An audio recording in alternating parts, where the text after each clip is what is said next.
In the history of criminal activity, few escapes have captured the world's imagination like the audacious breakout of El Chapo.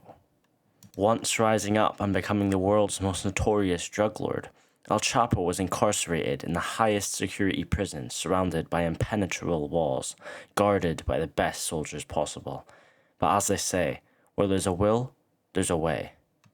Our story begins in the confines of the Altiplano Federal Prison in Mexico.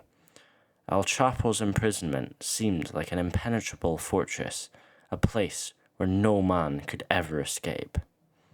But El Chapo isn't any ordinary man. He's a master of strategy and manipulation. He had been carefully laying the groundwork for his escape, right under the watchful eyes of his captors. Through much communication from El Chapo, alliances were forged and favors were traded. El Chapo's plan was like a puzzle, with each piece fitting perfectly into place.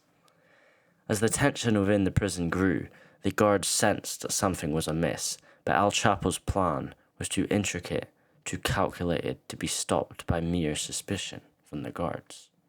Meanwhile, on the outside of prison, a team of loyal associates were working very hard to ensure the success of El Chapo's plan. A tunnel was being dug, a tunnel that would lead him to freedom and one of the best prison escapes of all time. And then, on the night he escaped, the world awoke to news that El Chapo had vanished.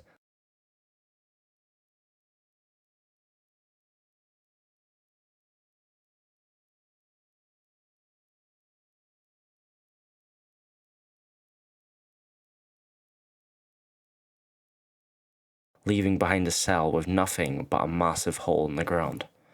As authorities scrambled to piece together what had happened, El Chapo was already miles and miles away, his escape etching his name into the history books, and especially the most notorious prison break of all time.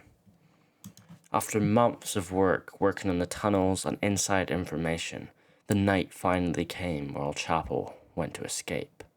After months and months of preparation, digging the tunnels, working on the inside, it finally came for the night for him to escape, and what happened will shock you.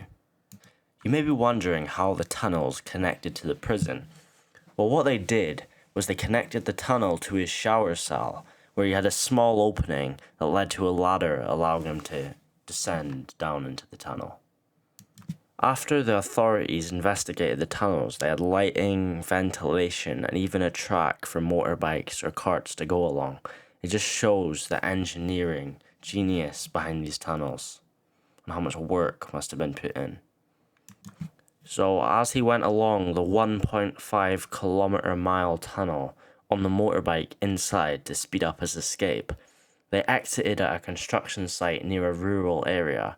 He likely emerged from the tunnel with many people waiting, and then they fled. A while later, authorities realized he escaped by his empty cell. There was a massive manhunt launched to recapture him. The Mexican government, along with law enforcement agencies from very, very many countries, including the United States, worked to locate and apprehend him. Although he vanished without a trace, a few months later, in 2016, January the 8th, Mexican Marines captured him in a city in Sinaloa after a huge shootout between Marine forces and cartel members.